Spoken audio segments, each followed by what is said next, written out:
اعوذ باللہ من الشیطان الرجیم بسم اللہ الرحمن الرحیم السلام علیکم ورحمۃ اللہ وبرکاتہ۔ شہ نشین بتشریف فرما مولانا سید شاہ ظہیر الدین علی صوفی قادری صاحب، مولانا رحیم الدین انصاری صاحب، مولانا سید مسعود حسین مجتہدی صاحب، سید نثار حسین حیدر آغا صاحب، علماء مشائخین عظام، صدر المعتمدین مجلس اتحاد المسلمین تلنگانہ اور آندھرا پردیش کے مختلف اضلاع سے آئے ہوئے مجلس اتحاد المسلمین کے صدر المعتمدین و اراکین بلدیہ، مہاراشٹرا کے مختلف اضلاع سے اور ممبئی اور کرناٹکا سے آئے ہوئے تمام مجلس اتحاد المسلمین کے محبان، اور میں خاص طور سے آج کے جلسے میں ان حضرات کا خیر مقدم بھی کرتا ہوں، اور ان چار ذمہ داروں کا میں 5 ذمہ داروں کا آپ کے سامنے تعارف بھی کرانا چاہتا ہوں کہ حالیہ مہاراشٹرا کے اسمبلی کے انتخابات میں مجلس اتحاد المسلمین کے پلیٹ فارم سے ان ذمہ داروں نے، ان حضرات نے الیکشن لڑا، اور الحمدللہ بہت محنت کی، بڑی جستجو کی۔ ان میں سے ایک کو ہی کامیابی ملی، مگر جو جیت نہیں پائے وہ ہار کر بھی عوام کے دلوں کو جیت گئے، اور ان خاص طور سے میں شکر گزار ہوں مہاراشٹرا کی عوام کا، جنہوں نے مجلس اتحاد المسلمین کو اپنی محبتوں سے نوازا۔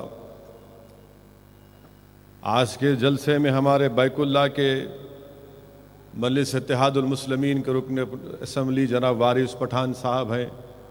میں چاہوں گا کہ وارث پٹھان صاحب ذرا کھڑے ہو کر عوام کو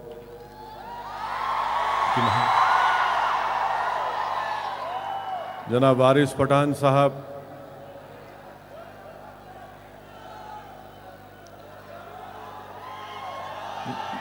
میرے بھائی، اگر آپ اس طرح کے چیخ پکار کریں گے تو یہ ادب کے خلاف ہے۔ یہ تو جلسہ رحمت العالمین ہے،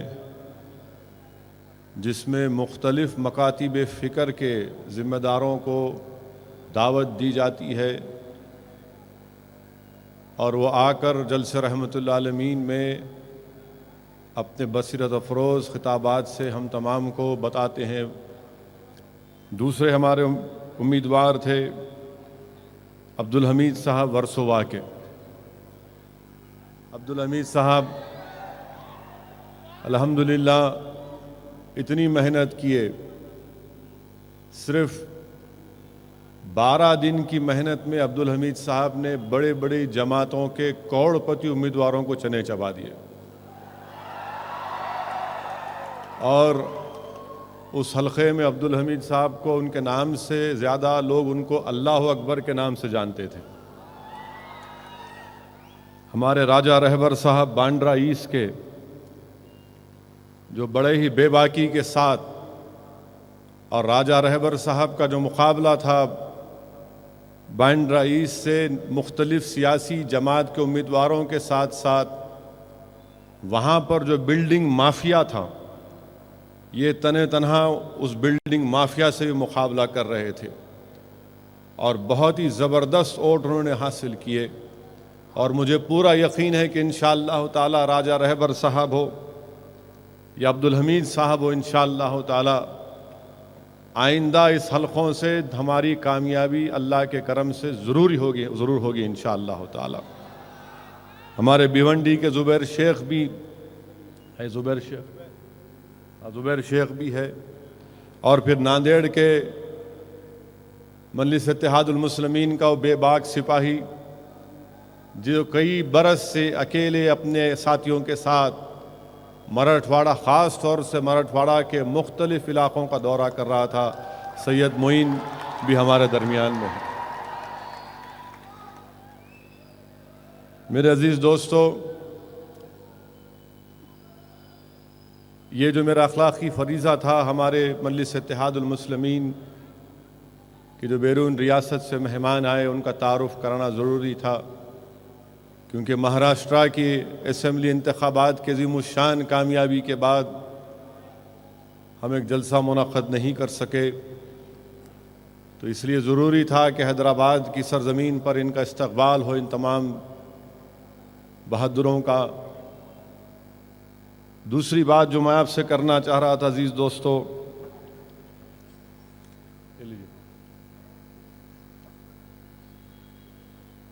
کہ کل شہر حیدرآباد اور ہندوستان کے مختلف مقامات اور شہروں میں جلسے اور جلوس میلاد نکالا جائے گا۔ میں اس بات کو پھر سے دہرا رہا ہوں کہ جامعہ نظامیہ اور مختلف علماؤں نے فتویٰ دیا کہ جلوس میں غیر اسلامی کام کرنا غلط ہے، جلوس میں کسی کو تکلیف پہنچانا، اس کے خلاف جامعہ نظامیہ کے علماء نے فتویٰ دیا۔ تو کل جو جلوس نکالا جائے گا ہندوستان کے کسی بھی کونے میں، چاہے شہر حیدرآباد ہو یا مہاراشٹرا ہو یا کرناٹک ہو، جہاں کہیں بھی ہو، اس بات کا خاص خیال رکھنے کی بہت ضرورت ہے کہ اس جلوس میں کسی کو تکلیف نہ دیں، کسی کو زحمت نہ ہو، اسلامی حرکت ہم نہ کریں۔ جامعہ نظامیہ کا فتویٰ صاف اور واضح طور پر یہ کہتا ہے کہ رنگ ڈالنا، رنگ کھیلنا یہ غلط ہے، یہ حرام ہے، اس کی کوئی اجازت نہیں دیتا دین۔ تو اس بات کا خاص خیال رکھیے کہ کل جلوس میں ایک دوسرے پر رنگ پھینکنا یہ ہمارے مذہب سے یا ہماری تہذیب تمدن سے اس کا کوئی تعلق نہیں، اور اگر کوئی ایسا کر رہا ہے تو غلط کر رہا ہے۔ تیسرا جو علماء نے جس بات کا ذکر کیا کہ جلوس میں ڈی جے رکھنا، بینڈ میوزک رکھنا یہ غلط ہے، دین اسلام اس بات کی اجازت نہیں دیتا آپ کو کہ آپ اللہ کے رسول صلی اللہ علیہ وسلم کی غلامی کا ثبوت دے کر ایک جلوس نکالیں اور شیطان کے گانے پر ناچیں بھی آپ، یا آپ رسول اللہ صلی اللہ علیہ وسلم کی غلامی کا ثبوت دو، یا پھر کہہ دو کہ نہیں ہم غلام نہیں، ہم شیطان کے غلام ہیں، نعوذ باللہ۔ خدا نخواستہ ہم شیطان کی غلامی نہیں کرنے آئے ہیں، ہم رسول اللہ صلی اللہ علیہ وسلم کے غلاموں کے غلام ہیں، اور ہم کو اس بات کا فخر ہے کہ ہم ان کی غلامی کا طوق ڈال کر ساری دنیا کو یہ بتا رہے ہیں کہ دیکھو ہم ان کے غلام ہیں، ہم تمہارے غلام نہیں ہیں۔ تو اس لیے نوجوانوں، میں آپ سے ادباً گزارش کر رہا ہوں کہ کل جلوس نکلے گا ضرور انشاءاللہ تعالی، مگر یہ ڈی جے کے بغیر، گانے کے بغیر، اور خاص خیال رکھیے کہ جب جلوس جو راستہ آپ کو دیا گیا پولیس کی طرف سے، انتظامیہ کی طرف سے، اسی راستے پر آپ جائیں گے۔ آپ غیر ضروری نوجوانوں سے میری درد مندانہ اپیل ہے کہ موٹر سائیکل پر بیٹھ کر نہیں وہ گلی میں جانا، ذرا جا کے پکار کے آئیں گے، نہیں، ہم ہرگز کسی گلی میں اس گلی میں نہیں جائیں گے جہاں پر روٹ میں اجازت نہیں ہے۔ جو ذمہ داروں نے آپ کو پولیس سے پرمیشن حاصل کر کے جو روٹ بنایا، جو راستہ بنایا، جو پروگرام بنایا، اس کو آپ پر عمل کرنا ہے۔ ایک اور بات اس میں یہ ہے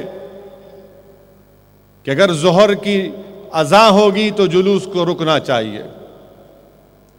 نماز پڑھنا ضروری ہے، نماز فرض ہے، جلوس فرض نہیں ہے۔ نماز فرض ہے، نماز پڑھنا ہے، مسجد جہاں نہیں ہے تو جا کے مسجد میں سر کو جھکانا، نماز پڑھنا، اور نماز پورے پڑھنے کے بعد آپ جلوس جاری رکھیے۔ یہ نہیں ہے کہ ظہر کی اذان ہو رہی ہے اور ہم یا رسول اللہ کا نعرہ دے کر جلوس لے کے جا رہے ہیں۔ یاد رکھو رسول اللہ صلی اللہ علیہ وسلم نے ارشاد فرمایا کہ نماز میری آنکھوں کی ٹھنڈک ہے۔ یاد رکھو نوجوانوں، ہم میں اور اغیاروں میں فرق صرف نماز کا ہے۔ اور جب جلوس میں رہیں گے تو میری آپ سے اپیل ہے کہ وضو سے رہو، وضو سے رہو۔ اور جب جلوس میں رہیں گے تو سگریٹ کم سے کم جلوس کے درمیان میں تو سگریٹ مت پیو۔ کئی نوجوانوں کی تصاویر میرے پاس آتے کہ ایک ہاتھ میں ہرا جھنڈا بھی ہے اور نوش فرما رہے ہیں۔ نہیں میرے بھائی، یہ ہنسنے کی بات نہیں ہے۔ بعض علماؤں نے تمباکو نوشی کو حرام قرار دیا اس لیے کہ آپ کی صحت متاثر ہوتی۔ اور اللہ کے رسول صلی اللہ علیہ وسلم کی حدیث کیا ہے کہ میں میری امت کو طاقتور دیکھنا چاہتا ہوں۔ تو علماء کرام نے اس حدیث کے سلسلے میں کہا کہ نہ صرف دین کے اعتبار سے، علم کے اعتبار سے، دولت کے اعتبار سے، بلکہ صحت کے اعتبار سے بھی، کہ رسول اللہ صلی اللہ علیہ وسلم کا ارشاد مبارک کہ میں میری امت کو طاقتور دیکھنا چاہتا ہوں۔ یاد رکھو، اگر تم سگریٹ پیو گے نوجوانوں، اور اگر تم کو دوڑ کر کسی اپنی ایک بہن کو بچانا ہے تو تمہاری سانس تمہارا ساتھ چھوڑ دے گی، تم گر جاؤ گے، تم بھاگ نہیں پاؤ گے۔ اور خاص طور سے کل کے جلوس میں، اور پھر یہ بھی سننے میں آیا کہ بعض نوجوان جو ہے، مجھے نہیں معلوم، مجھے کسی نے کہا، اللہ کرے غلط ہو، بعض نوجوان جو ہے کھانسی کی دوا بھی پی لیتے، ڈرگز۔ یہ کیا ہے؟ اس سے چھوڑنے کی ضرورت ہے۔ یہ غلامی کا ثبوت نہیں دے رہے ہم اپنے نفس کی غلامی کا ثبوت دے رہے، ہم شیطان کی نعوذ باللہ غلامی کا ثبوت دے رہے۔ کم سے کم میلاد کے جلوس میں ایسا جلوس ہو کہ یاد کرو نوجوانوں، جب رسول اللہ صلی اللہ علیہ وسلم فاتح مکہ بن کر مکہ میں داخل ہوئے، مکہ میں جب داخل ہوئے، اتنی تکالیف رسول اللہ صلی اللہ علیہ وسلم کو دی گئی تھی۔ صحن کعبہ ہے اور اونٹ کی اجڑی میرے آقا پر ڈالی جا رہی ہے، صحن کعبہ ہے اور بدتمیزی کی جا رہی ہے، تو صدیق اکبر بیچ میں آتے تو صدیق اکبر کو مارا گیا۔ صدیق اکبر بے ہوش ہو گئے، جب ہوش آیا تو پکار کر کہا کہ رسول اللہ صلی اللہ علیہ وسلم کیسے؟ فاتح مکہ میں جو آقا داخل ہوئے تو رسول اللہ صلی اللہ علیہ وسلم نے ہم تمام کو پیغام دیا، دنیا کو پیغام دیا کہ ایک جب فاتح ہوتا ہے، وکٹر ہوتا ہے، تو غرور اور تکبر کے مظاہرے نہیں کرتا، بلکہ اللہ کے رسول صلی اللہ علیہ وسلم نے اپنی نظروں کو نیچے کیا تاکہ وہ لوگ جو رسول اللہ صلی اللہ علیہ وسلم پر تکلیف دینے کی کوشش کرتے تھے، مذاق اڑاتے تھے، کہیں ان کی نظریں مجھ سے نہ ملیں اور وہ شرمندہ نہ ہو جائیں۔ تو کل جلوس میں اس طرح کا مظاہرہ ہونا اخلاص کے ساتھ، جس کو انگریزی میں کہا گیا کہ پورے ہمبلنس جو آپ کے پاس ہے، آپ ایسا نہیں جائیں گے کہ کوئی سینہ تان کر دیکھ لوں گا آپ کون ہے۔ آپ رسول اللہ صلی اللہ علیہ وسلم کی غلامی کا ثبوت دینے دنیا کو بتا رہے ہیں۔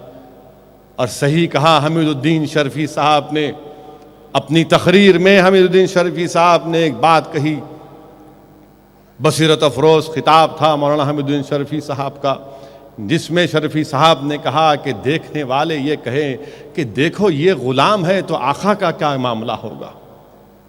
یہ مظاہرے کرو نوجوانوں کہ دنیا کل جب تم کو دیکھے گی اس جلوس میں تو بولے گی کہ ہاں مجھے سوچنا پڑے گا اسلام کے بارے میں، مجھے پڑھنا پڑے گا اسلام کے بارے میں، مجھے قرآن پڑھنا پڑے گا جب میں ان لوگوں کو دیکھ رہا ہوں کہ کیا ڈسپلن سے جا رہے ہیں، کسی کو زحمت نہیں دے رہے ہیں۔ اور یاد رکھو نوجوانوں، رسول اللہ صلی اللہ علیہ وسلم نے ارشاد فرمایا کہ اگر راستے میں پتھر بھی ہے تو اس کو اٹھاؤ، بازو کرو، بازو رکھو، ہٹاؤ۔ کل جب آپ جلوس میں جائیں گے تو اس حدیث کو یاد رکھو نوجوانوں کہ رسول اللہ صلی اللہ علیہ وسلم نے ارشاد فرمایا تھا کہ راستے میں پتھر بھی ہے تو ہٹاؤ۔ ہم رسول رحمت کی امت ہے، ہم کسی کو زحمت نہیں پہنچائیں گے۔ ہم دنیا میں امن پھیلانے کے لیے آئے ہیں، ہم امن کے سپاہی ہیں، ہم امن کا پیغام دنیا کو دینے والے ہیں، ہم شر کا پیغام نہیں دیتے، ہم فساد نہیں برپا کرتے۔ تو کل کے جلوس میں خاص اس بات کا خیال رکھا جائے کہ نو ڈی جے، نو سگریٹ، نو میوزک، کوئی چیخ پکار، کوئی گلی میں چلے جا رہے، نماز اذان ہو رہی تو نماز نہیں پڑھ رہے، اس کا خیال رکھیے تاکہ دنیا مجبور ہو جائے انشاءاللہ تعالیٰ تمہارے کردار کو دیکھ کر کہ ہاں مجھے تب سوچنا پڑے گا کہ اسلام یہ ہے۔ اور ہم کر سکتے اپنی اداؤں سے، ہم کر سکتے اپنے کردار سے، دنیا میڈیا چاہے کچھ بھی کہہ لے، اگر ہم اپنا کردار دنیا کے سامنے اس طرح پیش کریں گے تو یقیناً دنیا مجبور ہو جائے گی۔ انشاءاللہ تعالیٰ مجھے اللہ کی ذات پر پورا بھروسہ ہے کہ آپ تمام نوجوان جامعہ نظامیہ اور علماؤں کا جو فتویٰ ہے اس پر آپ عمل کریں گے، اور اگر کوئی جذبات میں آ بھی جاتا ہے تو دوسروں کا کام یہ ہے کہ سمجھانا اس کو۔ کل جب تم جلوس میں جاؤ گے یقیناً تم غلامی کا ثبوت دینے آ رہے ہو، مگر یاد رکھو جب تم گھر کو لوٹو گے تو تم کو اپنے آپ میں ایک تبدیلی محسوس کرنا پڑے گا کہ یہ نہیں میرے دوستوں کہ ایک جلوس میں گیا میں اور بہت بڑا کام کر گیا۔ نہیں میرے دوستوں، کل جب ہزاروں کی تعداد میں نوجوان جلوس میں نکلیں گے، اللہ سبحانہ و تعالیٰ سعود الدین اویسی کو نظارہ دکھا دے اس دنیا سے جانے سے پہلے کہ وہی ہزاروں کی تعداد میں لوگ ظہر کی نماز کو جائیں، وہی ہزاروں کی تعداد میں لوگ عصر کی نماز کو جائیں، وہی ہزاروں کی تعداد میں لوگ مغرب اور عشاء کو جائیں۔ یاد رکھو سرزمین دکن پر اگر ہزاروں موٹر سائیکلوں پر نوجوان نکل کر اپنے اپنے مسجدوں کو جائیں گے تو یقین مانو اس سے بڑا کوئی دعوت کا کام نہیں ہو سکتا۔ سوچو تھوڑی دیر کے لیے کہ کل تم جب ہزاروں کی تعداد میں موٹر سائیکلوں پر جاؤ گے، اگر تم روز 5 وقت نماز ہزاروں کی تعداد میں مسجدوں کو جاؤ گے تو یقین مانو ساری دنیا یہ کہے گی کہ ہاں یہ اسلام ہے، ہم بھی اس کو قبول کر لیں گے، اور انشاءاللہ تعالی وہ ہوگا۔ یاد رکھو نوجوانوں، اگر تم نہیں کرو گے تو اللہ ہمارا محتاج نہیں ہے، اللہ ہم سے بہتر قوم کو پیدا کرے گا، اللہ ان سے محبت کرے گا، وہ اللہ سے ہمارے زیادہ محبت کریں گے۔ اللہ ہمارا محتاج نہیں ہے، ہم اللہ کے محتاج ہیں۔ اسلام ہمارا محتاج نہیں ہے، ہم اسلام کے محتاج ہیں۔ یاد رکھو نوجوانوں، اسلام ہماری پہلی اور آخری پناہ گاہ ہے۔ نوجوانوں تم ایک دیوار کی طرح ہو، اگر تم گر جاؤ گے تو زمانہ اس کو راستہ بنا دے گا۔ تم ایک دیوار ہو اس ملت کے لیے، اور تم ایک ایسی طاقتور دیوار کے طور پر کھڑے رہو، اگر تم گر جاؤ گے تو قوم گر جائے گی۔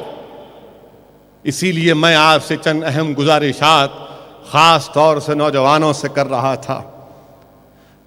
کل تم جذبے اور محبت کے مظاہرے کرو گے تو یاد رکھو اپنی اماں کے بارے میں بھی سوچنا۔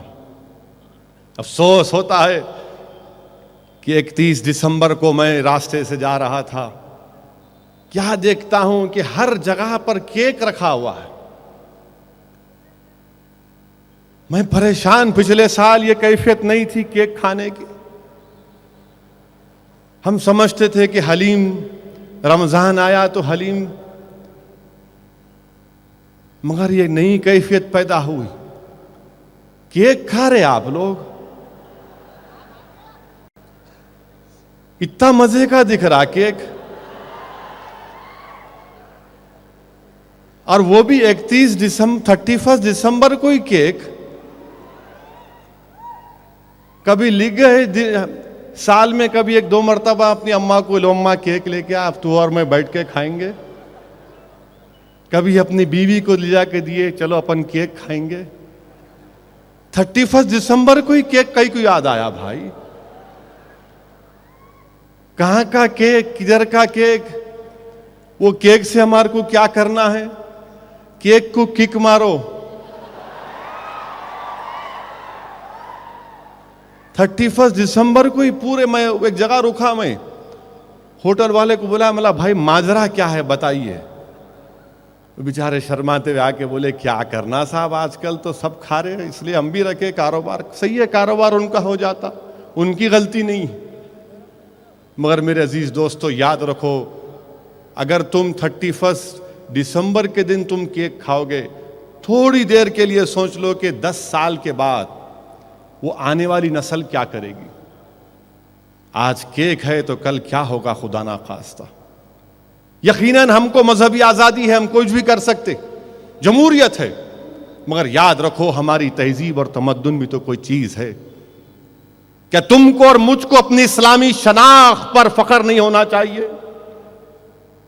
کیا ہم کو فخر ہونا نہیں چاہیے کہ میں مسلمان ہوں اور یہ میری تہذیب ہے، یہ میرے تمدن کا حصہ؟ اگر جو قوم اپنی تہذیب اور تمدن اور اپنی اسلامی شناخت پر فخر نہیں کرے گی تو پھر تم کس پر فخر کرو گے؟ مجھے بتاؤ. فخر کرو اپنی اسلامی شناخت پر، اپنے مذہبی شناخت پر، اپنی اسلامک آئیڈینٹی پر فخر کرو. اس کا ہرگز یہ مطلب نہیں ہے کہ ہم کسی اور مذہب کے خلاف ہیں، ہرگز نہیں ہے. مگر ہم کو اس بات کی اجازت ہے جمہوریت میں کہ ہم اپنی شناخت کو برقرار رکھیں، اپنی تہذیب اور تمدن کو بچا کے رکھیں. اب تو کیک بھی کھا رہے، اب تو صبح صبح موزنجے مارکیٹ کے پاس غپا غپ اڈلی بھی کھا رہے.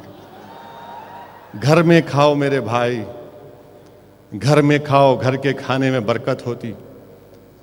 کئی بزرگوں سے، کئی ولی اللہ کے پیروں کے پاس بیٹھ کے میں نے سنا کہ گھر کے کھانے میں بہت برکت ہوتی. ایک انڈا ہوتا ہے گھر کا، اس میں برکت ہوتی. اپنا پیسہ گھر میں استعمال کرو، کیوں ادھر ادھر دیتے. تو انشاءاللہ تعالی امید کرتا ہوں کہ آئندہ سال ایٹ لیسٹ 30% تو کیک کم ہوگا نا. دیکھیں گے انشاءاللہ. تو بول رہے اللہ کرے کہ 30% کیک کم ہو، اور اس کا ثبوت یہ ہوگا کہ ہوٹل والے بولیں گے انہوں بولے تھے دارالسلام میں نقصان ہوا ہمارے کو. نقصان نہیں کرنا ہے، مگر اپنا نقصان مت کرو کسی کا فائدہ کرنے کے لیے. تیسری اہم بات میرے عزیز دوستو، میں اصل سبجیکٹ پہ آنے سے پہلے ذرا ہماری اسٹیٹ گورنمنٹ پہ بھی تھوڑا تبصرہ کر لیتا ہوں. ہمارے چیف منسٹر نے تلنگانہ کے، کیونکہ مہاراشٹرا کے بھی ایم ایل اے ہے، ہمارے مخالفین بولیں گے ہمارے چیف منسٹر کیسا ہو گئے مہاراشٹرا کے، تو ہمارے چیف منسٹر تلنگانہ کے 1000 کروڑ کا بجٹ دیے، ہم خیر مقدم کیے، شکریہ ادا کیے. مگر ہم چیف منسٹر صاحب کو بتانا چاہ رہے ہیں کہ شہر حیدرآباد میں رنگا ریڈی میں جیو نکلے 2 گورنمنٹ آرڈر، گورنمنٹ کی زمین کے لیے اور اربن لینڈ سیلنگ کی زمین کے لیے. کل جماعتی اجلاس میں مجلس اتحاد المسلمین وہ واحد سیاسی جماعت تھی جس نے کہا کہ یہ اسکیم کی ضرورت نہیں ہے، سنہا کمیٹی کی رپورٹ آنے دیجئے. قانون ساز کونسل اور قانون ساز اسمبلی کی جو زمینات کی کمیٹی بنائی جائے گی ان کی رپورٹ اور سنہا کمیٹی کی رپورٹ کی سفارشات کے بعد کچھ فیصلہ لیجئے. یہ مجلس اتحاد المسلمین کا موقف تھا. حکومت نے جیو جاری کر دیا. ہم حکومت کو یہ بتانا چاہ رہے ہیں، جہاں پر ہم آپ کے اچھے فیصلوں کی تائید کر رہے ہیں، ہم حکومت کو بتانا چاہ رہے کہ شہر حیدرآباد میں اربن لینڈ سیلنگ کی 1,20,000 گز زمین ہے، اور حکومت یہ کہتی کہ جس کے پاس 125 گز زمین ہے فری میں آپ کو مالک بنا دیا جائے گا. 126 گز اگر ہے، یہ 125 سے 250 گز کے درمیان میں ہے، تو جو بھی اس جگہ کا مارکیٹ گورنمنٹ مارکیٹ ویلی ہوگی اس کا 50% آپ کو رقم دینا پڑے گا. مثال کے طور پر اگر 20,000 روپے ہے تو 10,000 روپے 1 گز پہ دینا پڑے گا. یہ غریب لوگ کہاں سے لا کے دیں گے؟ پہلے ہی لائٹ کا بل اتنا بڑا آتا ہمارے پاس، لائٹ کے بل کی وجہ سے ہم لوگ یوں ڈالتے، اس پہ ہمارے کو لائٹ والے بولتے آپ تائید کر رہے. ہم بولتے ہیں ان کو ہم کیا کرنا, تم اتنا بڑا بل بھیجا رہے, کیا کریں گا انہیں؟ بولے نہیں صاحب رکاؤ. میں نے رکانا کیسا, قیمتیں کم کرو. لائٹ کے بل کی وجہ سے ہم پریشان. پانی 1 دینار 2 دینار آتا مگر بل برابر آ جاتا ماہانہ. پراپرٹی ٹیکس مجلس اقتدار میں نہیں ہے, بلدیہ میں تو ہلو بڑھا دیے کمشنر بلدیہ. قیمتیں بڑھ رہی ہیں. اگر 1,20,000 گز زمین شہر حیدرآباد اور میں اگر ہے اربن لینڈ سیلنگ کی, تو کہاں سے غریب لا کے دے گا؟ میں حکومت سے پوچھنا چاہ رہا ہوں, کہاں سے لا کے دے گا غریب؟ اور پھر وہ زمین کے لیے پیسے دینے کے بعد اس کو لے آؤٹ ریگولیشن کرانا پڑے گا, بلڈنگ کو ریگولیشن کرنا پڑے گا, کہاں سے لا کے دے گا؟ گورنمنٹ کی زمین اربن لینڈ سیلنگ سے ہٹ کر 1,20,000 وہ بھی. یقیناً تلنگانہ کی حکومت کو پیسوں کی ضرورت ہے. ہم بھی چاہتے ہیں کہ آپ کا پیسے آپ کے پاس آئے, ترقیاتی کام, اس کے ہم ہرگز خلاف نہیں ہیں. مگر جو لوگ غریب ہیں, جہاں پر 30-40 سال سے اپنے گھر بنا کر رہ رہے ہیں, اچانک اگر کوئی آ کر بولیں گا urban land ceiling government land, کہاں سے لا کے دیں گے؟ حکومت سے ہم مطالبہ کرتے ہیں, چیف منسٹر سے مطالبہ کرتے ہیں کہ آپ اس کا اثر نو جائزہ لیجئے, اس میں غریب لوگوں کو رعایت دیجئے. اس میں سوال مسلمان ہندو کا نہیں ہے, دلت کا نہیں ہے, تمام غریب ہیں. ہاں جو بڑے بڑے چور, لینڈ گرابرز, جو 1-1 ایکڑ 2-2 ایکڑ پر چوروں کی طرح بیٹھے, ان کو تو فائدہ ہو جائے گا. مگر ایک غریب جو 100 گز یا 150 گز پہ اپنا گھر بنایا, وہ نہیں دے سکتا 2 لاکھ روپے بھی آج کے زمانے میں. اس میں اتنی استطاعت نہیں ہے, قرضوں میں ڈوبے ہوئے ہیں, کہاں سے لا کے دیں گے؟ اسی لیے اس عوامی جلسے کے ذریعے ہم حکومت سے مطالبہ کرتے ہیں کہ حکومت تلنگانہ اس پر اثر نو جائزہ لے, ان دونوں جیوز کا. دوسری بات یہ ہے کہ مسلمانوں کو, عیسائیوں کو, اقلیتوں کو فی ریمبرسمنٹ ملتا. 2013 کے 165 کروڑ جو بچے کالجوں میں پوسٹ میٹرک اسکالرشپ میں جو پڑھ رہے ہیں, ڈگری, انجینئرنگ, MBBS, M.Com جو پڑھ رہے ہیں, 2013 کی فیس اب تک نہیں گئی. کالج والے بچوں کو ایگزام میں نہیں بٹھا رہے. جو بچے پاس کر لیے سرٹیفکیٹ نہیں دے رہے کالج والے, کیونکہ حکومت سے فیس نہیں آئی. 165 کروڑ روپے حکومت فوراً اس کو جاری کرے. اور اس سال 2014 کے لیے جو فاسٹ بنایا گیا ہے اسکالرشپ کے لیے, یہ فاسٹ جا کے سلو ہو گیا. اس کو فاسٹ رکھیے مگر کھولیے. اور جو لوگوں کو بینک سے لون ملنا ہے, ابھی 7-8 ہزار لوگوں کو کچھ 30-40 کروڑ روپے ہے, حکومت فوراً بینکوں سے میٹنگ کر کے اس کا انتظام کرے. یقیناً ہم چیف منسٹر جو 1,000 کروڑ کا اعلان کرے اقلیتی بہبود کے لیے, ہم اس کا ویلکم کرتے ہیں. مگر اس کے تعلق سے بھی 7 مہینے ہو چکے سال کے, اس میں تعلق سے پیسے اور جاری کریں. یہ بڑا اقدام تھا حکومت کا, ہم نے اسمبلی میں اراکین مجلس نے اس کا خیر مقدم کیا. ہمارے چیف منسٹر نے بیان بھی دیا نظام دکن کے بارے میں, صحیح بیان تھا. بی جے پی کو, RSS کو بڑی تکلیف ہوئی, کیسا بولے نظام کے بارے میں. اگر کوئی تاریخ کو پڑھے گا, جو ترقیاتی کام نظام دکن کے دور میں ہوئے, جب سے یہ اسٹیٹ بنا 56 سے 2014 تک, جو نظام دکن پر انگلیاں اٹھا رہے ہیں اور ساتھ میں بولتے مجلس بھی ان کی ملی ہوئی ہے. اچھا ہے, ٹھیک ہے. آپ بتا دو کہ آپ 56 سے 2014 میں کیا دیا ہم کو؟ ایک دواخانہ نہیں بنایا آپ. ہائی کورٹ وہی پرانی, عثمانیہ وہی پرانا, گنڈی پیٹ وہی, حمایت ساگر وہی. ارے دریائے کرشنا کا پلان بھی نظام کے زمانے میں بنا تھا. مگر ہم حکومت سے مطالبہ کرتے ہیں کہ یہ جو زمینات government land, urban land ceiling کا جو جاری کیا گیا, حکومت اس پر اثر نو جائزہ لے. غریبوں کے پاس اتنے پیسے نہیں ہیں دینے کے لیے. اگر حکومت یہ سمجھ رہی کہ 12,000 کروڑ روپے ہمارے کو اربن لینڈ سیلنگ کے ریگولائزیشن میں ملیں گے, 12,000 کروڑ روپے ہم کو گورنمنٹ لینڈ میں ملیں گے, نہیں ملیں گا آپ کو. 2008 میں بھی 600 کروڑ کچھ ملے تھے، اس کے بعد لوگ نہیں بڑھے. 2002 سے 2008 4 جیو ایشو ہوئے، کچھ فائدہ نہیں ہوا. جب حکومت بڑے بڑے کمپنیز کو 100 ایکڑ 200 ایکڑ دینے تیار ہے تو غریبوں کو دے دو آپ. جب تلنگانہ بنا ہے تو عوام کو بھی فائدہ ہونا چاہیے.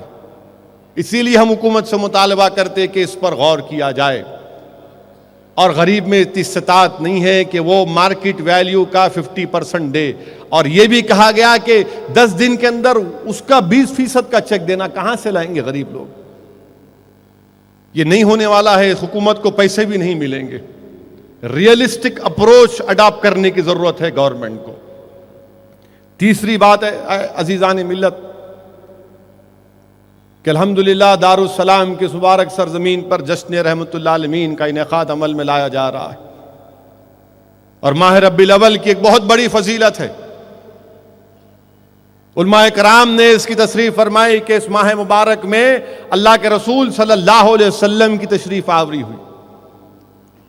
بعض علماء کرام نے لکھا کہ اس ماہ مبارک کا مرتبہ ماہ رمضان کے برابر یا اس سے بڑا بھی ہے، کیونکہ اس میں قرآن کو نازل کیا گیا ہے، تو اس میں صحابہ قرآن تشریف لائے. اگر رسول اللہ صلی اللہ علیہ وسلم نہ ہوتے تو رمضان، زکوٰۃ، قرآن ہم کو نہیں ملتی. اگر ملی ہیں تو صدقہ نبی کریم صلی اللہ علیہ وسلم کا. اسی لیے حدیث قدسی ہے کہ اللہ فرماتا ہے کہ اے میرے محبوب، اگر ہم آپ کو نہ پیدا کرتے تو کائنات کا ذرہ بھی مارز وجود میں نہیں آتا. عزیزان ملت اسلامیہ،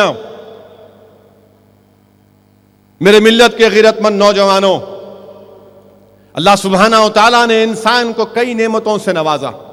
اللہ نے انسان کو آنکھ دیے تاکہ اس آنکھ کے ذریعے اس کے قدرت کے نظاروں کو دیکھ سکے. اللہ نے انسان کو زبان دیا، کان دیا، دماغ دیا سوچنے اور سمجھنے کے لیے. یہ ایسی نعمتیں ہیں کہ ساری کائنات اس کی قیمت نہیں بن سکتی. اور اسی لیے اللہ سبحانہ و تعالیٰ نے قرآن کریم میں ارشاد فرمایا. اس آیات کا ترجمہ یہ ہے کہ اللہ فرماتا ہے کہ اگر تم میری نعمتوں کا شمار کرنا چاہو تو نہیں کر سکو گے. اور کہیں پر بھی اللہ نے فرمایا کہ انسان، میں نے تجھے دماغ دے کر تجھ پر بہت بڑا احسان کیا. مگر جب کائنات میں اپنے حبیب محمد مصطفیٰ صلی اللہ علیہ وسلم کو بھیجا تو اللہ سبحانہ و تعالیٰ نے قرآن کریم میں ارشاد فرمایا. اس آیات کا ترجمہ علماء کرام نے کیا کہ اللہ فرماتا ہے کہ اللہ نے مومنوں پر ایک بہت بڑا احسان کیا اور ان میں ایک عظمت والے رسول کو بھیجا. تو معلوم ہوا کہ نعمت عظمیٰ ہے کہ اللہ سبحانہ و تعالیٰ خود اس پر احسان جتلا رہا ہے. اور مجھے آج اس موقع پر حضرت شاہ ولی اللہ محدث دہلوی یاد آ رہے.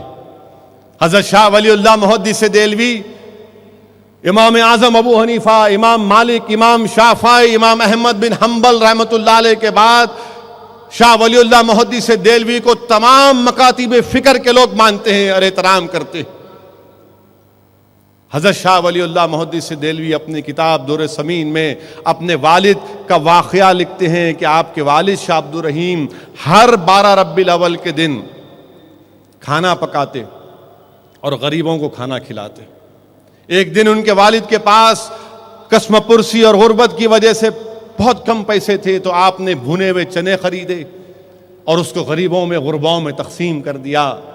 حضرت شاہ ولی اللہ حضرت لکھتے ہیں کہ رات میں آپ کے والد کو خواب میں رسول اللہ صلی اللہ علیہ وسلم کا دیدار نصیب ہوا. رسول اللہ صلی اللہ علیہ وسلم کے سامنے ایک میز پر وہ بھنے ہوئے چنے رکھے ہوئے تھے، اور آقائے دو عالم صلی اللہ علیہ وسلم رحمۃ اللہ علیہ ارشاد فرما رہے تھے ان بھنے ہوئے چنوں کی طرف اشارہ کر کے کہ عبد الرحیم تو نے بہت بڑا اچھا کام کیا اس کو غرباؤں میں بانٹ کر. مجھے یہاں پر آج حاجی امداد اللہ مہاجر مکی رحمت اللہ علیہ یاد آ رہے ہیں کہ آپ اپنے رسالہ ہفت مسئلہ میں لکھا کہ آپ خود میلاد کی محفلوں میں شرکت کرتے، باعث برکت سمجھتے اور خود منعقد بھی کرتے. مگر میرے عزیز دوستو، جیسا کہ میں نے کہا کہ کچھ پیغام لے کر اٹھو، زندگی میں ایک انقلاب برپا کرو، نمازوں کی پابندی کرو.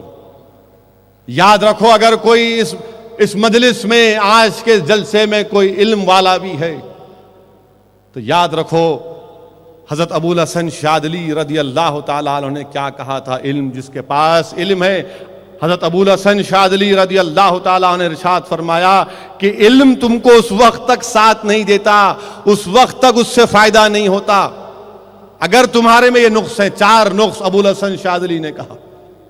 ابو الحسن کے شاذلی رضی اللہ تعالیٰ عنہ نے ارشاد فرمایا کہ تمہارا علم تم کو اس وقت فائدہ نہیں پہنچائے گا جب تم غربت سے ڈرتے ہو، جب تم دنیا سے ڈرتے ہو، آخرت کو تم یاد نہیں کرتے اور دنیا والوں کا خوف۔ تو یاد رکھو، دنیا والوں کا خوف نکالو، آخرت کو یاد کرو، غربت سے مت ڈرو۔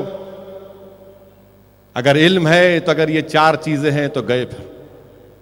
اور کل جب نوجوان تم جلوس میں جا رہے، نماز کی پابندی کرو۔ مجھے یہاں پر اس جلسے کے بعد جب آپ اٹھ کر جائیں گے تو خدا کے لیے اپنی فجر کی نماز قضا مت کرو۔ میں تو تم سے پکار کر کہہ رہا ہوں کہ نماز پڑھو، اللہ میرا گواہ ہے۔ یہ نہیں ہے آپ بیٹھ کے خوش ہوئے نعرے تکبیر یا رسول اللہ کے نعرے مارے اور جاتے کی سو گئے۔ اللہ کے رسول صلی اللہ علیہ وسلم سے محبت ہے تو وہ مسلمان حقیقی طور پر محبت جبھی کر سکتا ہے جب اس کو اپنے بستر سے محبت نہیں ہوگی، اس کی آنکھ تاک میں رہتی ہے کہ ہاں کب فجر کا وقت ہو میں اٹھ جاؤں۔ عزیز دوستو، مجھے یہاں پر شیخ علوی رضی اللہ تعالیٰ عنہ کا واقعہ یاد آ رہا ہے۔ شیخ علوی عالم خیال میں شیطان سے ملاقات ہوئی اور کہا کہ تو تکبر اور غرور میں ڈوبا ہوا، تو نے ایسا کیوں کیا؟ تو شیطان نے کہا، اے شیخ، تمہارے پاس تو تمہارے انسانوں میں مجھ سے بڑھ کر متکبر اور تکبر کرنے والے ہیں۔ اور کہا کہ میں تو اللہ کے سامنے سر جھکاتا تھا، سجدہ کرتا تھا، مگر جب اللہ نے مجھ سے کہا آدم سے کرو، میں نہیں کرتا۔ مگر تمہارے لوگ تو اللہ کے سامنے سر ہی نہیں جھکاتے اللہ کے سامنے، کیا تمہارے پاس میرے سے زیادہ تکبر کرنے والے نہیں ہیں؟ شیخ علوی نے کہا کہ تو ان کو بھٹکاتا ہے، تو ان کو اس غلط راستے پہ لے جاتا ہے۔ تو شیطان نے ہنس کر کہا شیخ علوی سے رضی اللہ تعالیٰ عنہ سے، اچھا ذرا یہ تو بتاؤ میرے کو کون بھٹکایا تھا اللہ کی مخالفت کرنے؟ شیخ علوی نے فوراً کہا کہ اللہ تجھے اور بدصورت بنا دے اور اللہ مجھے تجھ سے میری حفاظت فرمائے۔ یہ اولیاء اللہ ولی اللہ کا تقویٰ تھا اللہ سے کہ وہ لوگ پکار پکار کر کہتے کہ یا اللہ ہم تیرے جلال سے تیری رحم کی بھیک مانگتے۔ نوجوانوں یاد رکھو، اللہ کے جلال سے اس کی رحم کی بھیک مانگو، کیونکہ اسد الدین اویسی نے ایک ولی اللہ کے قدموں پر بیٹھ کر ان کی زبان مبارک سے اس بات کو سنا۔ وہ کہہ رہے تھے کہ اللہ کے جلال سے اس کی رحم کی بھیک مانگو۔ نوجوانوں کل جلوس نکالو گے تو نماز یاد رکھو، نماز بھولنا نہیں۔ میرے عزیز دوستو، اللہ سبحانہ و تعالی قرآن کریم میں بلکہ حدیث شریف میں آیا کہ رسول اللہ صلی اللہ علیہ وسلم نے ارشاد فرمایا کہ جو مجھ پر ایک مرتبہ درود بھیجتا اللہ اس کے 10 گناہوں کو معاف کرتا، اللہ اس کے 10 درجات کو بلند کرتا اور اللہ اس کے کھاتے میں 10 نیکیاں لکھتا۔ اور پھر قرآن کریم میں اللہ سبحانہ و تعالیٰ ارشاد فرماتے ہیں کہ اللہ کی اطاعت کے ساتھ رسول کی اطاعت کرو۔ پھر آگے اللہ سبحانہ و تعالیٰ ارشاد فرماتے ہیں کہ رسول کی اطاعت میں اللہ کی اطاعت ہے۔ پھر آگے اللہ سبحانہ و تعالیٰ ارشاد فرماتے ہیں اس آیات کریمہ کا جس کو علماء کرام نے ترجمہ کیا کہ اللہ فرما رہا ہے کہ اے محبوب آپ فرما دیجئے کہ اگر تم مجھ سے محبت کرتے ہو تو اللہ کے بتلائے راستے پہ چلو تاکہ اللہ تم کو اپنا محبوب بنا لے۔ اللہ سبحانہ و تعالیٰ قرآن کریم میں ارشاد فرما رہا ہے رسول اللہ صلی اللہ علیہ وسلم کے لیے کہ وہ تمام جہانوں کے لیے رحمت ہیں، کہ وَمَا أَرْسَلْنَاكَ إِلَّا رَحْمَةً لِّلْعَالَمِينَ۔ ابھی ہم نے شیخ الجامع نظامی حضرت مفتی خلیل احمد صاحب قبلہ سے بصیرت افروز خطاب کے ذریعے انہوں نے کئی مثالیں دی۔ اسد الدین اویسی تمہارے سامنے محض اس بات کو رکھنا چاہے گا میرے قوم کے غیرتدار نوجوانوں کہ وَمَا أَرْسَلْنَاكَ إِلَّا رَحْمَةً لِّلْعَالَمِينَ، رسول اللہ صلی اللہ علیہ وسلم عورتوں کے لیے رحمت ہیں۔ بتاؤ دنیا کو جا کر جو لوگ کہتے ہیں کہ اسلام میں عورتوں پر ظلم ہوتا ہے، نہیں، اسلام میں عورتوں پر ظلم نہیں ہوتا۔ اسلام یا شریعت یا قرآن سنت عورتوں پر ظلم نہیں کرتی۔ ہاں کوئی مسلمان کرتا ہوگا مگر اللہ کا قانون نہیں کرتا۔ رسول اللہ صلی اللہ علیہ وسلم عورتوں کے لیے رحمت۔ رسول اللہ صلی اللہ علیہ وسلم کی آمد سے پہلے عورتوں کا کیا مقام تھا؟ اگر کوئی قرضہ لیتا تو عورت کو گروی رکھ دیتا، اگر عورت کوئی بیوہ ہو جاتی تو اس پر قیامت ٹوٹ پڑ جاتی، اگر کوئی بچی پیدا ہوتی تو زندہ دفنا دیا جاتا۔ عورت کو باپ کی جائیداد میں حصہ نہیں تھا۔ رسول اللہ صلی اللہ علیہ وسلم کی آمد کے بعد دنیا میں اگر عورتوں کو عزت ملی تو رسول اللہ صلی اللہ علیہ وسلم کی رحمت کی بھیک کی وجہ سے ملی، کہ اللہ کے رسول صلی اللہ علیہ وسلم نے ارشاد فرمایا کہ نہیں، عورت کو اپنے باپ کی جائیداد میں حصہ ملے گا۔ رسول اللہ صلی اللہ علیہ وسلم نے کہا نہیں، تم قرضہ اگر لوگے تو عورت کو گروی نہیں رکھ سکتے۔ رسول اللہ صلی اللہ علیہ وسلم نے ارشاد فرمایا کہ نہیں، تم اپنے بچیوں کو نہیں دفنا سکتے۔ یاد رکھو، اگر تم اپنی بچیوں کو نہیں دفناؤ گے اور بیٹوں پر ان کو ترجیح نہیں دو گے تو تم جنت میں جاؤ گے۔ یہ اللہ کے رسول صلی اللہ علیہ وسلم کا ارشاد مبارک۔ تو معلوم ہوا کہ رسول اللہ صلی اللہ علیہ وسلم عورتوں کے لیے رحمت، رسول اللہ صلی اللہ علیہ وسلم بچوں کے لیے رحمت۔ مفتی خلیل احمد صاحب نے اپنی تقریر میں اس حدیث شریف کا ذکر کیا کہ اللہ کے رسول صلی اللہ علیہ وسلم نماز پڑھا رہے ہیں اور آقا کے کانوں تک ایک بچے کی رونے کی آواز آ رہی ہے۔ رسول اللہ صلی اللہ علیہ وسلم نے نماز کو جلد ختم کر دیا۔ صحابہ کرام نے پوچھا ہے رسول اللہ صلی اللہ علیہ وسلم آپ نے ایسا پہلے کبھی نہیں کیا؟ تو اللہ کے رسول صلی اللہ علیہ وسلم نے فرمایا کہ بچے کی رونے کی آواز آ رہی تھی، میں جلدی نماز اس لیے ختم کیا کہ اس کی ماں بھی جماعت میں تاکہ وہ جلدی جا کر اپنے بچے کو اٹھا لے۔ یہ رحمت للعالمین۔ کیا تم جانتے نوجوانوں، آج کئی نوجوان ہیں جن کے بچے ہیں، مجھے افسوس کے ساتھ کہنا پڑتا کہ ہم اپنے چھوٹے بچوں پر ان کو ڈانٹتے ہیں، غصہ کرتے ہیں، ہٹ نکل، ایسا کرتے جیسا وہ بچہ اور بچہ ضدی ہو جاتا۔ مگر کیا آپ کو معلوم رسول اللہ صلی اللہ علیہ وسلم کا کیا مزاج گرامی تھا؟ کیا کرتے تھے اللہ کے رسول؟ نماز فجر کے بعد مسجد نبوی کے سامنے پورے بچے آگے کھڑے ہو جاتے۔ نماز فجر کے بعد رسول اللہ صلی اللہ علیہ وسلم مسجد نبوی سے نکلتے تو بچے دوڑ کر جا کر رسول اللہ صلی اللہ علیہ وسلم کے ہاتھ کو پکڑ لیتے، کوئی دامن رحمت کو پکڑ لیتا اور رسول اللہ صلی اللہ علیہ وسلم سے لپٹ جاتے۔ اللہ کے رسول صلی اللہ علیہ وسلم ان پر غصہ نہیں کرتے۔ آپ کو معلوم کہ حدیث میں آیا کہ فجر کی نماز کے بعد معصوم بچے برتنوں میں پانی لے کر ٹھہرتے مسجد نبوی کے سامنے اور رسول اللہ صلی اللہ علیہ وسلم آ کر اپنا دست مبارک اس میں ڈالتے ان پانی کے برتنوں میں اور بچے خوش ہو جاتے۔ کیا تم کو معلوم کہ رسول اللہ صلی اللہ علیہ وسلم بچوں سے کہتے کہ سب ایک لائن میں کھڑے ہو جاؤ اور جو پہلے آ کر ریس جیتے گا مجھے چھیے گا میں اس کو انعام دوں گا؟ تو بچے آ کر رسول اللہ صلی اللہ علیہ وسلم پر چھاتی سے لگ جاتے، کوئی سینے پر گر جاتا۔ یہ رسول اللہ صلی اللہ علیہ وسلم اپنے بچوں کے لیے رحمت ہے۔ اللہ کے رسول صلی اللہ علیہ وسلم کے صاحبزادے حضرت ابراہیم رضی اللہ تعالیٰ عنہ کہ جب آخری وقت تھا اللہ کے رسول صلی اللہ علیہ وسلم کی آنکھ میں آنسو آ گئے۔ صحابہ کرام نے پوچھا یا رسول اللہ آپ کو آنکھ میں آنسو آ گئے؟ تو اللہ کے رسول صلی اللہ علیہ وسلم نے فرمایا کہ ہاں یہ رحمت ہے اللہ کی، میری آنکھ میں آنسو ہے، میرا دل غمگین ہے، مگر میں اللہ کے فیصلے سے راضی ہوں۔ رسول اللہ صلی اللہ علیہ وسلم بچوں کے لیے رحمت۔ کیا تم کو معلوم کیا رسول اللہ صلی اللہ علیہ وسلم دنیا کے لیے رحمت جب ہم کہتے ہیں کیا ہے وہ؟ پہلے یہ تھا کہ اگر کسی کے کپڑے پر پیشاب گر جاتا تو اس کپڑے کو کاٹ دیتے، اگر کسی سے گناہ ہوتا تو اس کو جان دے دینا پڑتا، اگر کسی کا قتل ہوتا تو خون کے بدلے پیسوں کے اس کو ہی مار دیتے تھے۔ زکوٰۃ کا کیا حصہ تھا؟ چوتھائی حصہ تھا۔ رسول اللہ صلی اللہ علیہ وسلم کی آمد کے بعد کہا گیا کہ جس کپڑے کے حصے پر پیشاب کا قطرہ گرا اس کو دھو صاف کرو۔ زکوٰۃ کا حصہ کہا گیا کہ 40واں حصہ۔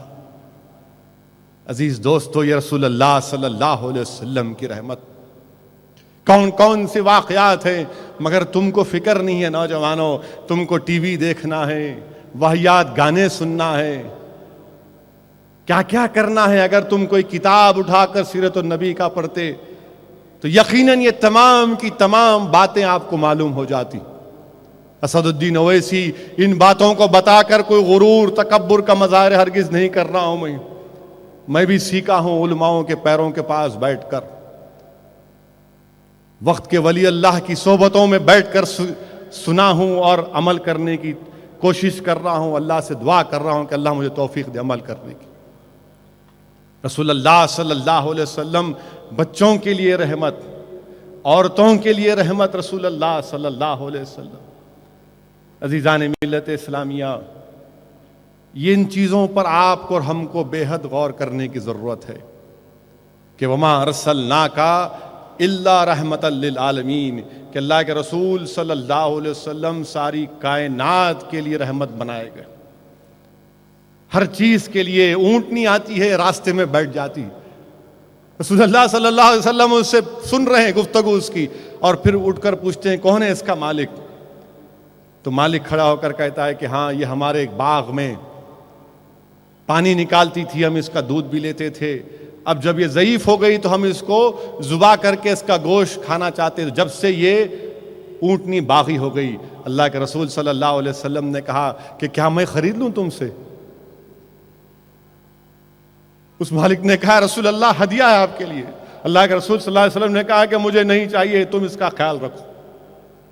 مجھے افسوس ہوتا ہے، غصہ آتا ہے کہ جب دنیا میرے آقا محمد مصطفیٰ صلی اللہ علیہ وسلم کے تعلق سے یہ ٹیررزم سے جوڑ دیتے ہیں، نعوذ باللہ من ذالک. ارے جو نبی ایک اونٹنی کے تعلق سے کہہ رہا ہے کہ دیکھو ضعیف ہو گئی تو دے دو، میں خرید لیتا ہوں.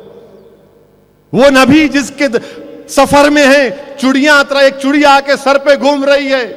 رسول اللہ صلی اللہ علیہ وسلم صحابہ سے پوچھتے ہیں کس نے اس چڑی کے بچے کے انڈے اٹھائے، گھونسلے سے انڈے اٹھائے؟ رکھ دو لے جا کر، یہ چڑی مجھ سے شکایت کر رہی ہے. اے دنیا والو، ہم ٹیررزم سے ہمارا تعلق نہیں ہے. ہمارے نبی محمد مصطفیٰ صلی اللہ علیہ وسلم جب ایک اونٹنی کی جان کی قیمت کو جانتے ہیں، ایک چڑی کے بچے کی قیمت کو جانتے ہیں، تو انسان کی جان کی قیمت کو کیا نہیں جانتے؟ عزیزان ملت اسلامیہ، دنیا کو بتانا پڑے گا کہ محمد مصطفیٰ صلی اللہ علیہ وسلم کی تعلیمات پر چلنے سے ہی دنیا میں ٹیررزم کا خاتمہ ہو سکتا. دنیا میں ٹیررزم کا خاتمہ آقا کی تعلیمات پر چلنے سے ہی ہو سکتا ہے انشاءاللہ تعالی. تو اور کوئی راستہ نہیں ہے، اور کوئی راستہ نہیں ہے. اسی لیے رسول اللہ صلی اللہ علیہ وسلم فرما رہے یتیموں پر رحم کرو. آقا دو عالم صلی اللہ علیہ وسلم، آپ کے والد نہیں تھے، ماں نہیں تھے. رسول اللہ صلی اللہ علیہ وسلم ارشاد فرما رہے کہ جب آپ اس دنیا میں آئے، حدیث شریف میں آیا رسول اللہ صلی اللہ علیہ وسلم فرمایا کہ سب سے بہترین گھر مسلمان کا کون ہے؟ جس میں یتیموں کے ساتھ اچھا برتاؤ کیا جاتا ہے. سب سے خراب گھر مسلمانوں کا کون ہے؟ جس میں یتیموں سے غلط برتاؤ کیا جاتا ہے. تو یاد رکھو، بڑے بڑے گھروں میں کوئی بیٹھے ہوئے ہیں اور کسی کا باپ نہیں ہے، اگر تم یتیموں کا خیال نہیں رکھ رہے تو یاد رکھو رسول اللہ صلی اللہ علیہ وسلم نے ارشاد فرما دیا کہ تمہارا منصب، تمہارا مقام، اس کی کوئی اہمیت نہیں ہے. تمہارا گھر اچھا گھر ہوگا جب یتیموں پر رحم کیا جائے گا.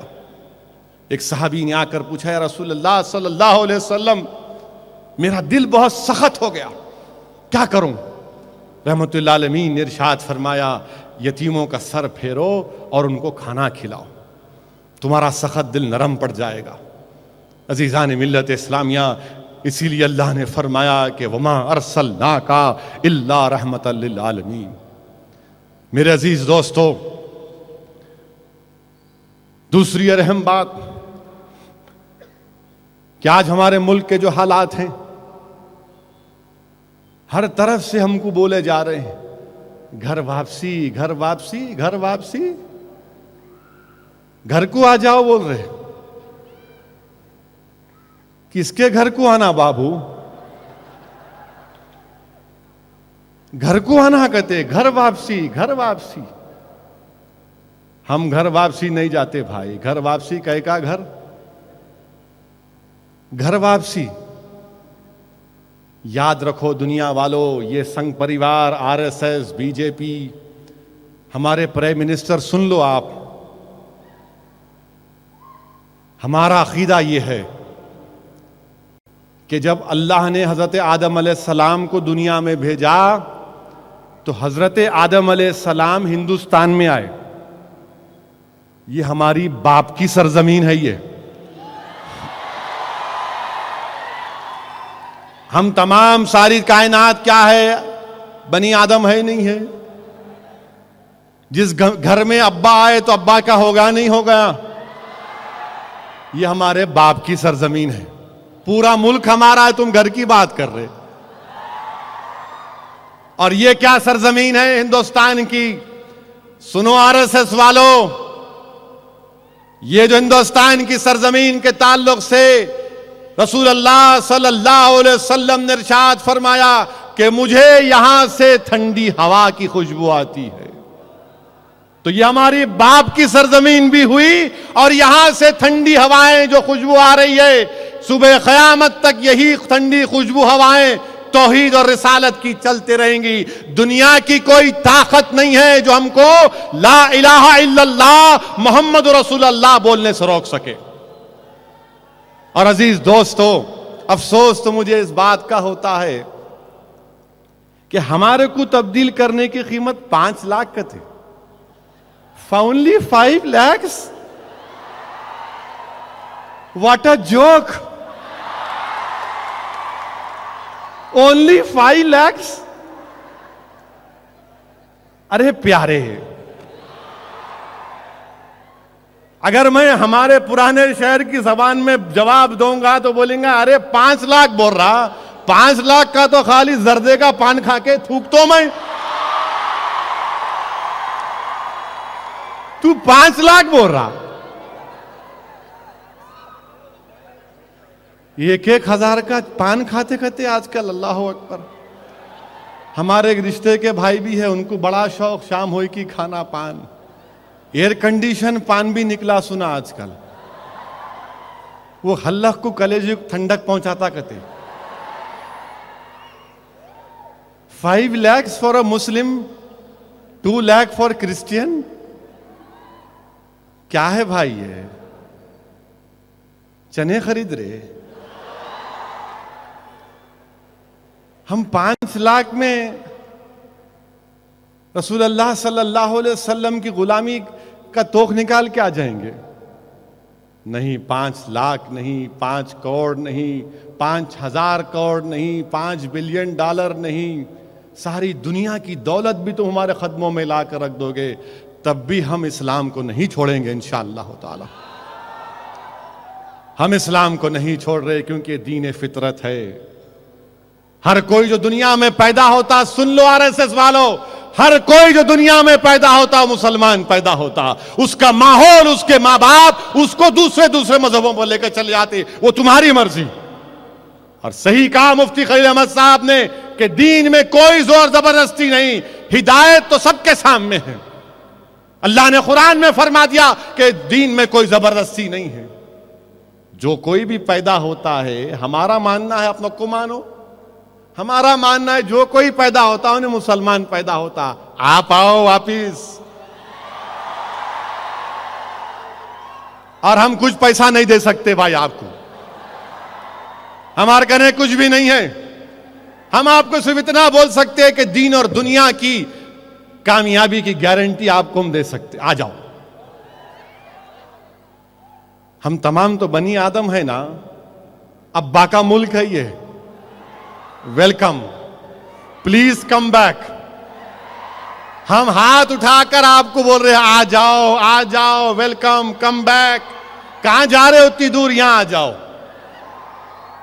5 لاکھ یہ تو کہتے ہیں نا تبدیل ہو جاتے، ہمارے کو تبدیل کرتے کوئی تبدیل نہیں ہو سکتے.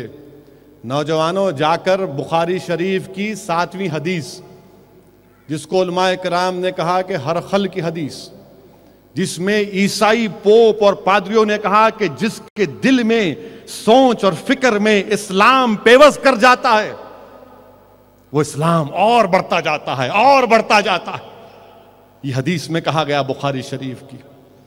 اور نوجوانوں یاد رکھو رسول اللہ صلی اللہ علیہ وسلم نے کہا کہ آخری زمانے میں حدیث کے الفاظ آقا نے فرمایا صلی اللہ علیہ وسلم نے کہ اپنے دانتوں سے اپنے دین کو بچا کے رکھو, اپنے دانتوں سے اپنے دین کو بچا کے رکھو.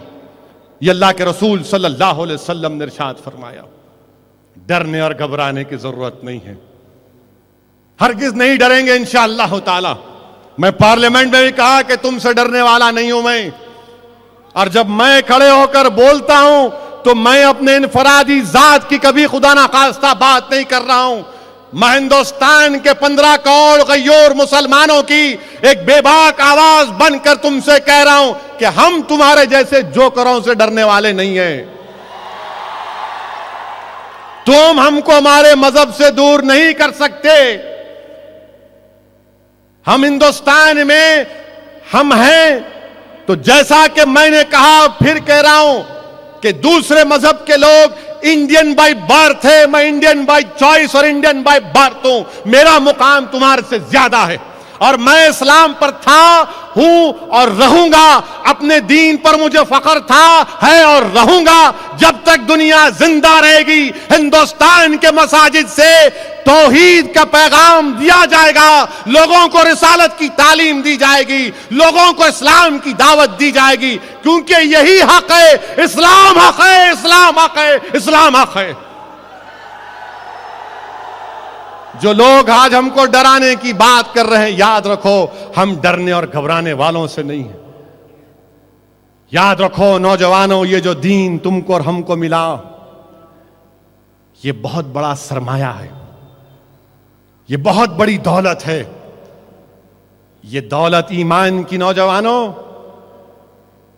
یہ کسی گارڈن پر چل کر نہیں ملا ہم کو, کسی بادشاہ کے شیش محل میں چل کر نہیں ملا. نوجوانوں, اسلام اور ہم تم کو اور ہم کو ملا ہے تو بدر و حنین سے ملا ہے, جنگ خندق سے ملا ہے, طائف کے ان مصیبتوں سے ملا ہے, کربلا کے ان شہیدوں کے عظیم خون سے ملا ہے, اہل بیت کی قربانیوں سے دولت ہم کو ملی ہے. عباس علمبردار کو اپنے بازو کو قربان کرنا پڑا, تب جا کر ہم کو یہ ہمارا سرمایہ ہے, ہماری دولت ہے. ہر کوئی ہم کو کہے گا کہ دولت 5 لاکھ, انہیں 5 لاکھ کا پان کھا رہا آج کل, کیا بولنا مت کرو بولے تو بھی نہیں سنتا. تاریخ یہ بتاتی عزیزان ملت, تاریخ اسلام ہم کو یہ پیغام دیتا ہے کہ صہیب رومی رضی اللہ تعالیٰ عنہ روم سے آ کر اسلام قبول کیے, اور صہیب رومی نے خوب دولت کمائی, تجارت کی. اللہ کے رسول صلی اللہ علیہ وسلم کی ہجرت فرمانے کے بعد آپ کا دل تڑپ رہا تھا, تکلیف میں تھے کہ نہیں میں بھی چلے جاؤں رسول اللہ صلی اللہ علیہ وسلم کے پاس. جب صہیب رومی جا رہے تھے تو کفاران مکہ نے روک کر کہا کہ صہیب رومی تم ضرور مدینے کو جا سکتے مگر دولت چھوڑ کے جانا. حضرت صہیب رومی رضی اللہ تعالیٰ عنہ نے ارشاد فرمایا, دیکھو میں جب تیر کمان اٹھاتا ہوں تو کوئی میرے سامنے سر نہیں ٹکتا, مگر میں میرے آقا محمد مصطفیٰ صلی اللہ علیہ وسلم کے پاس جا رہا ہوں. تم کو یہ دولت کیا ہے, قربان ان پر جتنا دولت لوٹنا ہے لوٹ لو. پوری دولت چھوڑ کر مدینے چلے گئے. ایک اور صحابی رسول تھے, آپ اور آپ کے بچے, آپ کی بیوی اور بچے کو لے کر مدینہ جا رہے تھے تو کفاران مکہ نے کہا کہ نہیں آپ نہیں جا سکتے, یہ ہمارے قبیلے کی بچی ہے, یہ ہمارا بچہ ہے, آپ کو جانا اکیلے چلے جاؤ. تو آپ نے کہا کہ میں اپنی بیوی بچوں کو قربان کر دیتا ہوں رسول اللہ صلی اللہ علیہ وسلم پر, اور چلے گئے. جنگ بدر میں لوگ کفاران مکہ شہید مر گئے تھے, ان کی لاشوں کو گلے میں ڈالا جا رہا تھا. حضرت حذیفہ دیکھ رہے تھے, ان کے والد عتبہ کی لاش کو بھی کھینچ کر گڑھے میں ڈالا جا رہا تھا, تو آپ کی آنکھ میں آنسو تھے. رسول اللہ صلی اللہ علیہ وسلم نے ارشاد فرمایا کہ کیا تم کو یہ نظارہ دیکھ کر تکلیف ہو رہی ہے تو قربان جائیے. آپ نے فرمایا نہیں ہے رسول اللہ صلی اللہ علیہ وسلم, مجھے افسوس اس بات کا ہے کہ کاش میرے والد دین اسلام کو قبول کر لیتے تو شہادت کے عظیم مرتبے پر فائز ہو جاتے۔ یہ دین ہم کو یہ سکھاتا ہے دنیا والو، تم 5 لاکھ کی بات کر رہے ہو، تم ساری دنیا کی دولت لا کر رکھ دو گے، تو ہمارے رسول محمد مصطفیٰ صلی اللہ علیہ وسلم نے ہم کو تعلیم دی، ان کا ارشاد مبارک ہمارے لیے زندگی کے لیے ایک مشعل راہ ہے کہ آقا نے فرمایا تھا ان تمام لوگوں سے 1400 سال پہلے، میں ہندوستان کے تمام مسلمانوں تک جہاں تک میری آواز پہنچ رہی ہے، جواب دو ان ظالموں سے، وہی جواب دو جو آقا نے جواب دیا تھا کہ اگر تم میرے ایک ہاتھ میں چاند اور سورج کو رکھو گے تب بھی میں اظہار حق سے منہ موڑنے والا نہیں ہوں۔ ہم ان کے غلاموں کے غلام ہیں، تم چاند اور سورج کا بھی وعدہ کرو، ہم نہیں جائیں گے اسلام کو چھوڑ کر۔ گھر واپسی، گھر واپسی کہاں گئے متروں؟ گھر واپسی، گھر واپسی پہ کوئی میاں مٹھو بولتے ہی نہیں، کچھ بھی خاموشی اختیار کرے بیٹھے ہوئے ہیں۔ کیوں؟ آپ کے پیارے ناچ رہے بول کے نچاؤ اور نچاؤ، معلوم ہوتا یہی ناچتے رہیں گے، ملک کا کیا ہوگا یہ بھی سوچ لو۔ فارن ایکسچینج کیسا آئے گا ہندوستان میں؟ $100 بلین کا آپ نے اعلان کیا، یہ جو کر رہے ہیں گھر واپسی کا، اس سے فارن ڈائریکٹ انویسٹمنٹ ہوگا ہندوستان میں؟ یہ فارن ڈائریکٹ انویسٹمنٹ ہوگا اس میں؟ اچھا، کوئی VHP کے لوگ بول رہے کہ 2021 تک کہتے 80% سے 100% کر دیتے کہتے۔ کیا ہے؟ کیا پینٹ کا برش لے کے پینٹ کرتے، 80 سے 100 کر دیے؟ کہاں ہے بھائی 80 سے 100 کرتے؟ کچھ 100 نہیں ہوگا، تم 80 رہو گے، ہم 14 سے 16 17 ہوں گے، اتنا ہی چھونگا، کوئی جانے والا نہیں ہے۔ ہندوستان کو تے ہندو راشٹر بنا دیں گے۔ کیسا بنائیں گے آپ؟ کانسٹیٹیوشن پڑھے آپ؟ بابا صاحب امبیڈکر نے کیا کہا تھا؟ امبیڈکر کے الفاظ مجھے کانوں میں آج بھی گونج رہے ہیں کہ جب دستور ہند بن چکا تو امبیڈکر نے تمام دستوری قانون ساز اسمبلی کے سامنے امبیڈکر کی تقریر کے الفاظ میں تمہارے سامنے دوہرا رہا ہوں کہ امبیڈکر نے کہا تھا کہ ہمارے موجودہ اراکین میں یہ ایک بات چلی ہے کہ آرٹیکل 30 کیوں دے رہے ہیں؟ امبیڈکر نے کہا کہ مسلمان ہمارے چھوٹے بھائی ہیں، ان کی مذہبی شناخت کو، ان کے کلچر کو، ان کے تعلیمی اداروں کو تحفظ دینا ضروری ہے۔ یہ امبیڈکر کے الفاظ تھے یا نہیں تھے؟ ہم جا کے کہتے سب کو تبدیل کر دے رہے، ہم نہیں تبدیل کر رہے، ہم دعوت دے رہے۔ اگر حقانیت کو کوئی قبول کرے گا تو کیا آپ اس کو روک سکتے؟ مگر یہ بولنا کہ نہیں 80% سے 100% 2021 میں کر دیں گے، ارے VHP والو یہ 2020 کرکٹ میچ نہیں ہے، یہ اگر وہ بھی کھیلو گے تو ہارو گے۔ اب ہیٹ سپیچ مت نکالو اس میں صحیح بول رہا ہوں، کرکٹ میچ بول رہا ہوں، میں گلی ڈنڈا کی بات نہیں کر رہا ہوں، بیٹ اور بال وکٹ گرانے کی بات نہیں کر رہا ہوں، میں کرکٹ گولے سے وکٹ گرانے کی بات کر رہا ہوں۔ نہیں تو بولیں گے بولے بولے بولے بولے، یہاں بولے وہاں بولے، ہم بولتے جی گنگے تم میں، ہمارے منہ میں زبان ہے، زندوں کی نمائندگی کرتا ہوں میں، کیونکہ جب تک کوئی نہیں بولے تمہارا ہلتے نہیں تم لوگ۔ اب تو جو ہو رہا حیدرآباد میں کیا ہو رہا، مہاراشٹرا میں کیا ہو رہا، وارث پٹھان کیا کر رہے، امتیاز جلیل کیا کر رہے، ہاں نظر رکھو ہم پہ، اچھا ہے۔ اب تک سسرال والے رکھتے تھے، ابھی نہیں رکھو، اب کیا کرتے؟ ہم کو نظر رکھنے کی عادت پڑ گئی، نظر ہو سکتا ہے ہماری نظر کا توڑوں گے آپ، کیا بول سکتے ہیں ان لوگوں کے بارے میں کہ 2021 تک ایسا کر دیں گے؟ مذاق ہے کیا ہے یہ؟ ہندوستان کے اکانومی کو گرو ہونا 8% کا گروتھ ہونا، 9% کا ہونا، مگر یہاں پر بول رہے نہیں 82% سے 100% کر دیں گے۔ کہاں کا گروتھ ریٹ آئیں گا؟ فارن ڈائریکٹ انویسٹمنٹ آتا، FIIs آئیں گے، ہمارے پرائم منسٹر جواب دو بھائی، کچھ تو بولو، اتنی خاموشی کیوں ہے؟ کبھی تو بولو متروں، کچھ نہیں بولتے، خاموش بیٹھے ہوئے ہیں. اب اخبار میں ڈال دیے، نہیں وہ اس کو بیمار، اس کو سک لیو دیے کہتے اس کو. ارے پورے کے پورے سکھ ہے، جاؤ دواخانے میں شریک ہو جاؤ، علاج کراؤ، علاج کراؤ.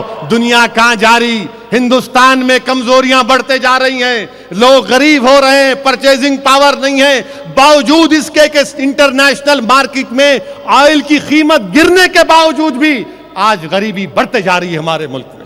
اس کا ذمہ دار کون ہے؟ اور افسوس مجھے یہ ہوتا ہے عزیز دوستو کہ گجرات کی پولیس کا ایک ویڈیو نکلا کرتے جس میں مسلمانوں کو ٹوپیاں پہنایا گئے، اور ٹوپیاں پہنانے کے بعد ان کی زبان سے نعرہ مارنے لگا رہے، اسلام زندہ باد. یہ دہشت گرد ہے. گجرات کی پولیس بول رہی جو دہشت گرد پکڑا جاتا انہیں سر پہ ٹوپی پہن کے آتا، کہتے اسدالدین اویسی کے ایسا. اگر شیروانی ہونا تو بھیجا، تو میری سائز کی ہے تو بھیجا پہناؤ. تمہارے لیے شیروانی پریشانی بنے گی انشاءاللہ تعالی. نہیں، سر پہ ٹوپی پہن کے ٹیررسٹ آتا، کہتے میاں مٹھو دولے بھائی کی تلوار، گھوڑے پہ بیٹھ کے نہیں آیا انہیں، سر پہ ٹوپی پہن کے آئے کہتے انہوں انڈیا میں انڈینز کو مارنے کو، انہوں ٹیررسٹ ہے. اجمل قصب کے سر پہ ٹوپی تھی، یا ہاتھ میں یہاں لال لال تاگے تھے؟ نہیں تھے. دیکھے، جا کے دیکھو، یوٹیوب پہ ہے. خالی اکبر کی تقریر دیکھتے، یوٹیوب پہ اجمل قصب کو بھی دیکھو. پورے کے پورے ہاتھ کو لال کا تاگے بنے تھے. کیا بولنا ہم بھی نہیں بولے، ہم بولے نہیں، یہ دہشت گرد ہے. اجمل قصب دشمن ہے ملک کا، دہشت گردی ملک کا دشمن ہے. مگر اسلام سے کیوں چھوڑ رہے اس کو آپ؟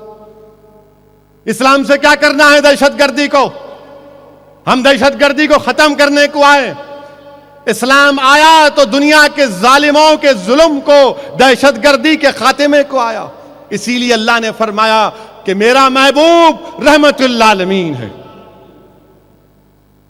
اور پھر اسلام زندہ باد ٹھیک ہے، اس کا جواب تو یہیں دیں گے آج اپن.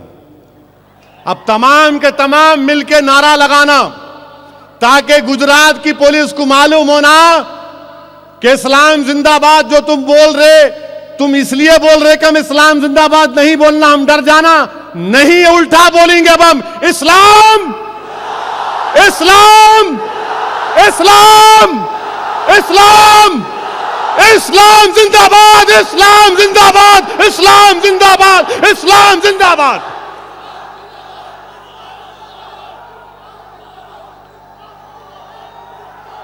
بیٹھو، بول رہا ہوں، ابھی ختم نہیں ہوا، بیٹھو.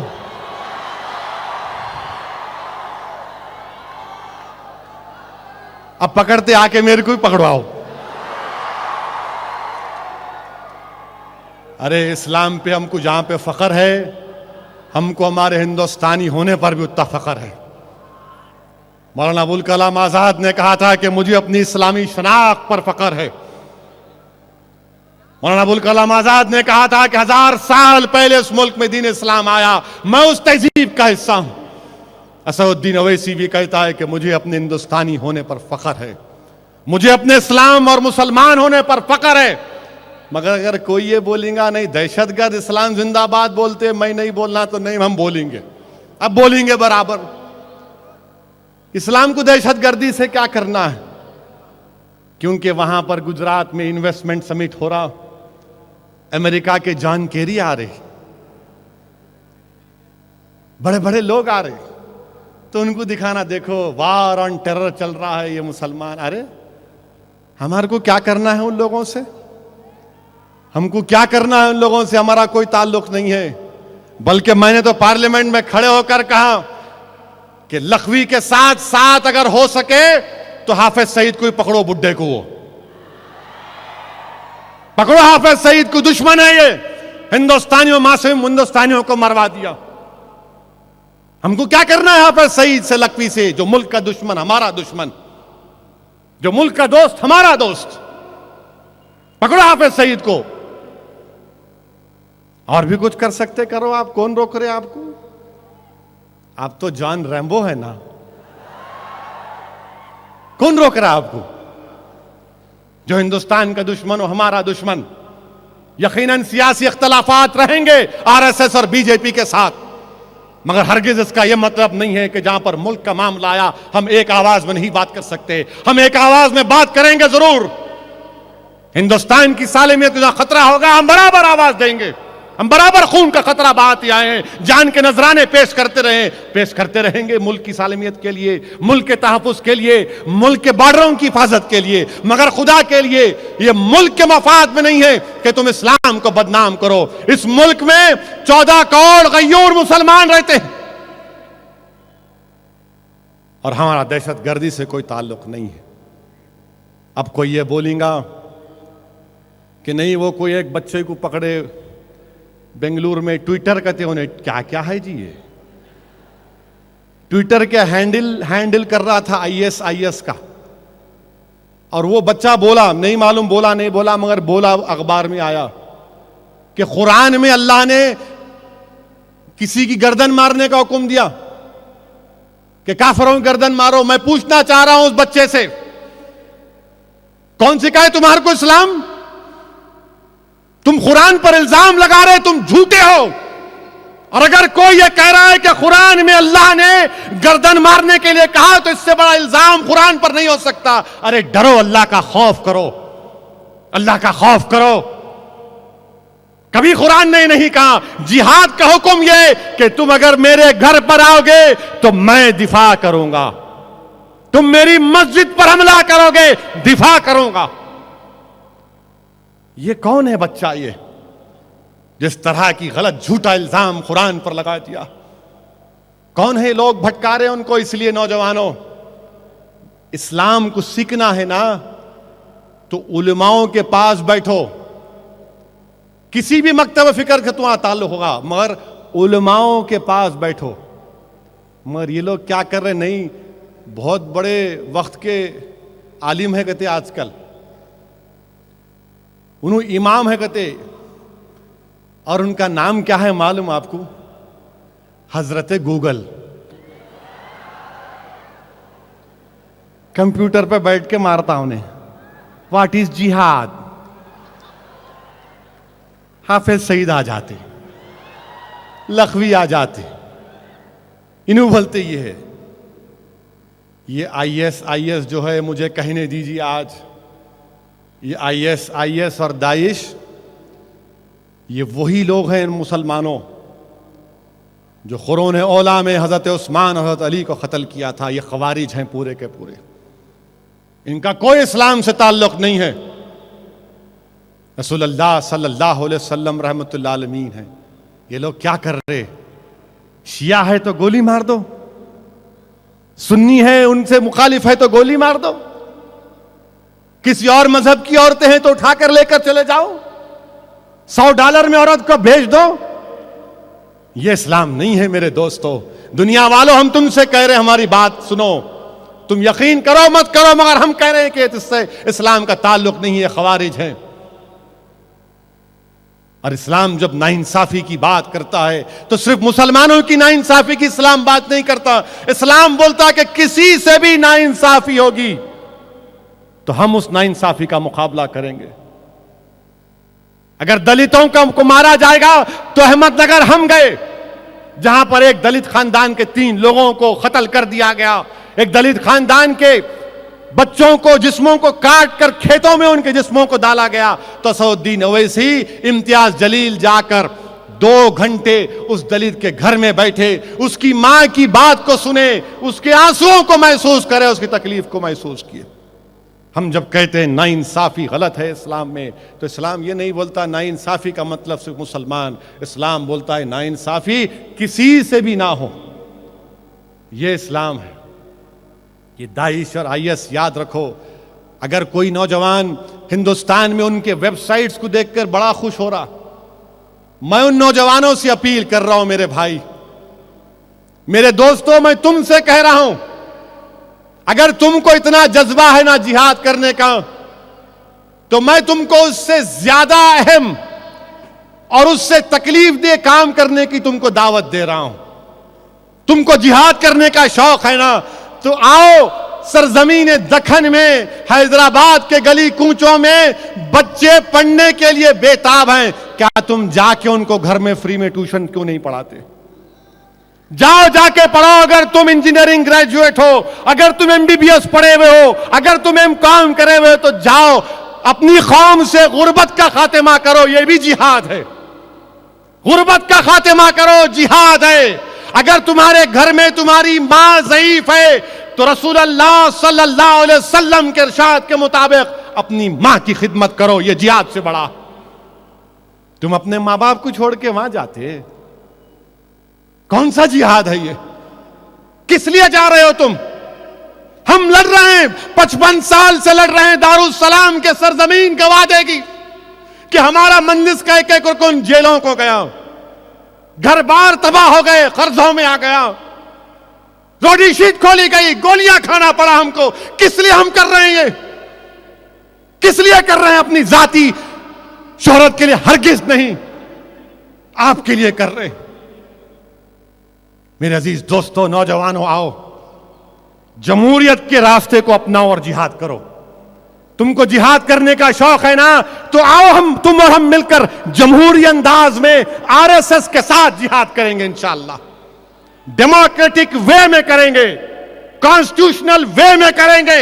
اور اگر اس راہ میں جان جاتی ہے تو مجھے پورا یقین ہے کہ مجھے اور آپ کو شہید کا رتبہ ملے گا انشاءاللہ تعالی. وہاں کہیں جاتے بھائی, گھر میں چراغ کرو, پھر بعد میں مسجد میں کرو. وہ ماں باپ سے میں کہنا چاہوں گا کہ اپنی سوچ کو بھی بدلو. تمہاری سوچ کی وجہ سے تمہاری اولاد پر اس کا اثر پڑ رہا ہے. آج حیدرآباد ہندوستان میں بہت مسائل ہیں. ہمارے ایک سابقہ کارپوریٹر مجھے بتا رہے تھے کہ چند مہینوں میں حیدرآباد میں 35 مسلمانوں کے قتل مسلمانوں نے کیا. 35 مرڈرز ہوئے اور تمام کے تمام قتل کرنے والے مسلمان تھے. کیا ہے یہ؟ کیا اس کے خلاف جہاد نہیں کریں گے آپ؟ آپ کیوں نہیں سماجی بائیکاٹ کرتے قاتلوں کا؟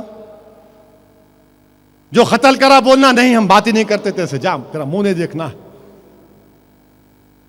ڈرتے کیوں ڈرتے؟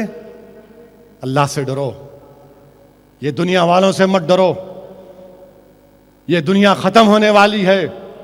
ہم اپنے ہاتھوں سے ہمارے بچوں کو مار رہے ہیں. کیا ہم میں اتنی ہمت نہیں ہے جو لوگ جہاد کی بات کرتے, آؤ سود خوروں کے خلاف جمہوری انداز میں ایک محاذ چلائیں گے, بند کریں گے ان کے سیاہ اڈوں کو جو ظلم کر رہے ہیں ہمارے غریب خاندانوں پر. اگر پڑھا لکھا نوجوان میری اس بات کو سمجھ لے اور وہ اپنے دن کے 24 گھنٹے میں سے صرف 1 گھنٹہ تم سے بھیک مانگ رہا ہوں, 1 گھنٹہ نکالو, پڑھاؤ میرے بھائی, بچوں کو پڑھاؤ. آج مسلمان پڑھنا چاہ رہا, وہ بھی خواب دیکھتا ہے کہ میں بھی چاند پر جاؤں گا راکٹ میں بیٹھ کر. مجھے واقعہ یاد آ رہا ہے مظفر نگر کا, کہ مظفر نگر میں دلی میں ایک خاندان سے ملاقات ہوئی تھی جس کی ماں کی عزت لوٹی گئی, اس کی بہن کی عزت لوٹی گئی. دونوں ماں بہن والد اور کو ان کو لے کر میرے سے ملنے آئے اور بولے کہ بچہ بہت اچھا پڑھتا, اور اس کے گریڈز دکھائے مجھے بچے کے 90%, 95%. میں اس کو بولا بیٹا تم پڑھنا. 2 گھنٹے گفتگو ہوئی, بچہ خاموش بیٹھے رہا. میں بولا پڑھنا بیٹا تم پڑھنا, دیکھو ہمت مت ہارو, تم پڑھو. تو جب 1 گھنٹہ 1.5 گھنٹہ ہو گیا, وہ جانے لگے, تو بچہ مجھ سے جاتے وقت بولا کہ انکل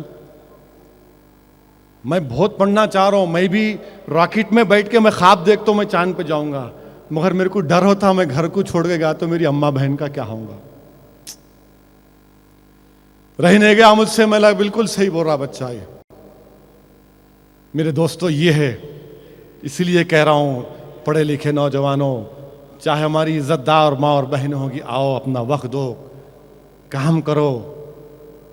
دیکھو یہ سنت ہے، اللہ کے رسول صلی اللہ علیہ وسلم نے ہم کو اس کی تعلیم دیا کہ مدینہ گئے تو آقا نے کیا فرمایا تھا کہ سلام کرو، کھانا کھلاؤ، آؤ، یہ مسائل ہیں، یہ چیلنجز ہیں، ہم کو ہمارے ملک میں عزت کی زندگی گزارنا ہے، اس ملک میں ہم کو ہمارا تحفظ کرنا ہے، اس ملک میں ہم کو ہمارے گھروں کی دیواروں کو مضبوط کرنا ہے، ہمارے اس وطن عزیز کے اس پرآشوب ماحول کو بدلنا ہے نوجوانوں، ہمارے وطن عزیز کے اس فرقہ پرستی کے بادلوں کو جو آج بجلیاں ہم کی تباہی اور بربادی کا چیلنج دے رہی ہیں، ان بادلوں اور بجلیوں سے کہنا پڑے گا نوجوانوں تم کو کھڑے ہو کر کہ ہم تمہارے بجلی کے گرنے سے ڈرنے والے نہیں ہیں، ہم رسول اللہ صلی اللہ علیہ وسلم کی امت ہیں، یہ بادل چھٹیں گے ضرور، یاد رکھو انشاءاللہ تعالی، اللہ کسی کا محتاج نہیں ہے۔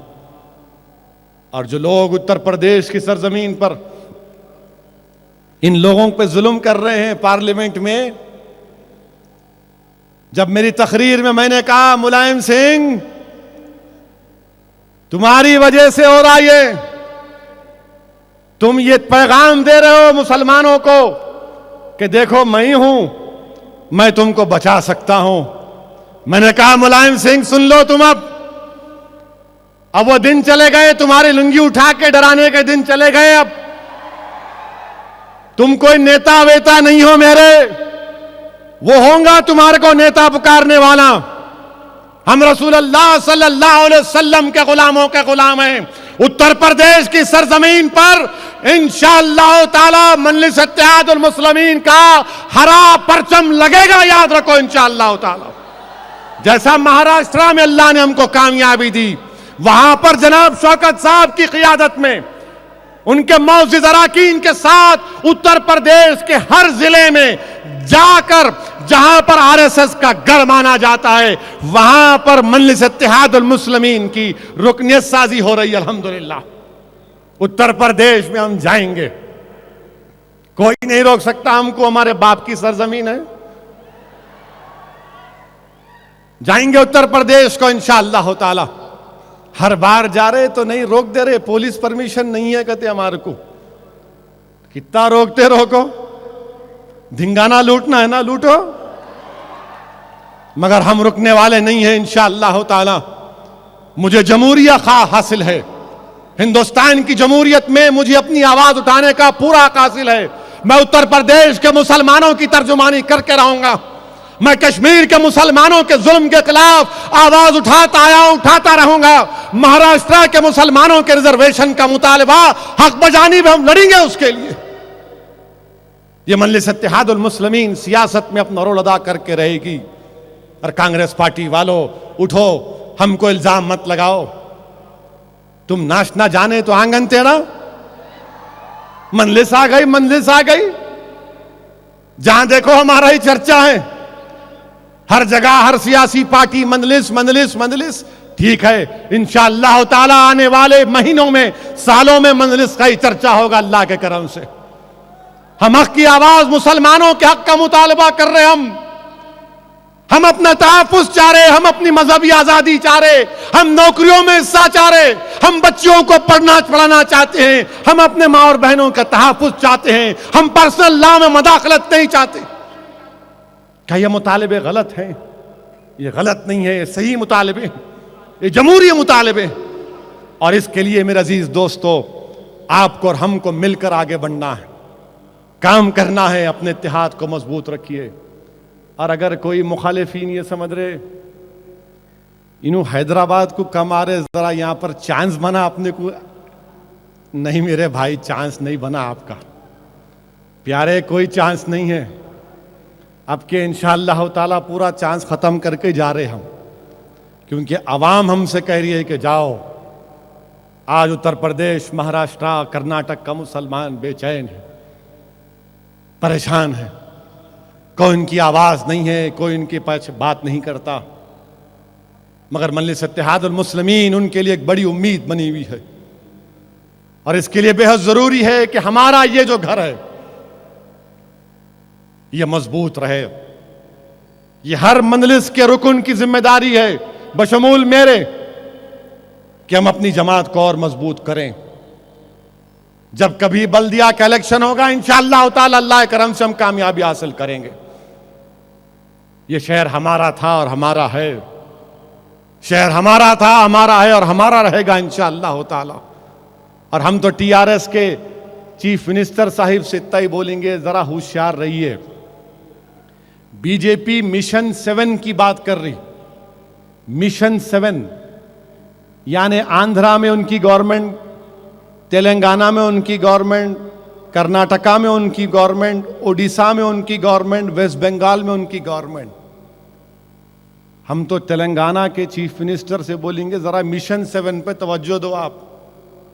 ہمارا مشن تو ہم کو معلوم، ہمارا مشن تو only R S S B J P ہمارا مشن ہے. یہ ہم تو اپنے مشن پہ چل رہے. ہم تو مشین بھی ہے، مشن بھی ہے، سب ہے. ذرا آپ بھی نظر رکھو ان پہ. بہت آ رہے شاہ صاحب آج کل حیدرآباد کو، بہت آ رہے. اچھا کیا یہاں کا کیک پسند آیا ہوگا ان کو بھی؟ حیدرآباد کیک نہیں ہے شاہ صاحب، یہاں ایک سے ایک بڑے شاہ ہیں. یہاں پہ یہاں کے شاہوں کو نہیں دیکھے آپ ابھی، بہت بھاری پڑنے والے ہیں انشاءاللہ تعالی. مگر چیف منسٹر صاحب ذرا نظر رکھیے، مشن 7 پہ نظر رکھیے آپ، 2019 پہ نظر رکھیے آپ. کیونکہ بی جے پی یہ سمجھ رہی کہ مشن 7 کر لیے تو پورا ہندوستان ان کا ہو گیا. ہمارا کام کیا ہے بھائی؟ مجھے کوئی اقتدار کا شوق نہیں ہے، ہم کو کوئی وزیر انشاءاللہ تعالی نہیں بننا ہے، نہ کبھی بنیں گے خدا نہ خواستہ. ہم کو صرف قوم کی خدمت کرنا ہے. دلت، مسلمان اور بیکورڈ کلاس کے اتحاد کو اگر میں مضبوط کر سکا اپنی زندگی میں تو میں سمجھوں گا اللہ نے مجھ سے بہت بڑا کام لے لیا. یہ مشن 7 پہ نظر رکھو. انہوں آ رہے یہاں پر مشن 7، انہوں آ رہے وہاں پر انہوں مشن 7. ہم تو یہی بولیں گے بلی کے خواب میں چھچڑے. اچھا ہے، آؤ آپ آؤ، معلوم ہوگا آپ کو. ہم بھی دیکھیں گے کتنے سیکولر پارٹی مقابلہ کرتے ہیں ان کا. اور اب تو ایسا ہو گیا، اب تو سنا کہ ایک بہت بڑے رئیس آدمی کو مولانا آزاد نیشنل اردو یونیورسٹی کا چانسلر بنائے. اچھا، اب آپ کو معلوم اردو یونیورسٹی میں ایک نیا کورس کا ایجاد ہو رہا، ڈپلوما ان چاپلوسی، ایم اے ان خطل Urdu, P H D in غلامی نریندر مودی. یہ نیا کورس کا ایجاد ہونے والا ہے مانو میں. اب واہ، ایسے ایسے نادر ہیروں کو لا کے بٹھا رہے مانو میں چانسلر بنا کے. اب کیا ہوگا یہاں پر؟ میرے کو سالار ملت مرحوم رحمت اللہ علیہ، اللہ ان کی مغفرت فرمائے، انہوں اپنی تقریر میں ایک جملہ بولتے تھے، ہملا سنتے سنتے وہ چڑھ گیا دماغ پہ. اور لوگاں بولتے یہ تمہاری زبان میں اتنی بھی بھڑکاؤ کہیں کو آیا. میں بولا میں کیا کروں بھائی، میں جب سے ہوش سنبھالا میں تقریریں سننے کا بہت شوق تھا. میں تقریر سنتا تھا شیخ محمد اختر کی، مرحوم اسماعیل زبی، ہمارے مرحوم معتمد صاحب ماما غلام غوث خان، آپ کے خلیل صاحب ایک تھے، پھر مولانا عاقل صاحب رحمۃ اللہ علیہ سالار ملت، مولانا عاقل صاحب کے بھائی. ہم ان لوگوں کو سن سن کے کیا ہوگا، زبان میں تیزابگی مٹھاس دونوں آ گئی. کیا کریں گے؟ ان لوگوں کی غلطی ہے، میری نہیں ہے. انصاری صاحب برا نہیں ماننا، آپ سن سن کے ایسا ہو گیا، کیا کریں گے؟ یہ لوگوں کی بات سنتے تھے ہم نہ بیٹھ کے. مگر یاد رکھو میرے عزیز دوستو، حالات اور وقت کا تقاضا یہ ہے کہ ہم متحد رہیں.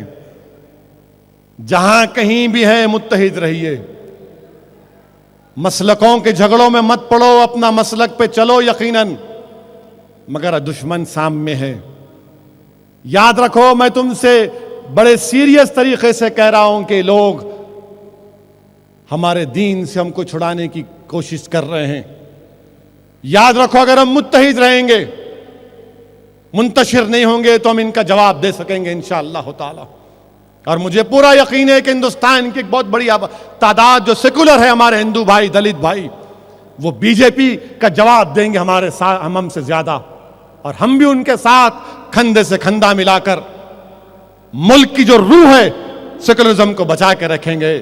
آؤ نوجوانوں، آج کے اس جلسے سے عہد کر کے اٹھو کہ میں کم سے کم زندگی کی نماز قضا تو نہیں کروں گا، مگر اب جب صبح ہوگی تو میں مسجد کو جاؤں گا۔ اگر آج یہ بڑا ہزاروں کی تعداد کا مجمع تمہارے مساجد میں چلا جائے گا تو میں سمجھوں گا کہ جلسے کا پیغام جو تھا وہ کامیاب رہا۔ وآخر الدعوانا الحمدللہ رب العالمین۔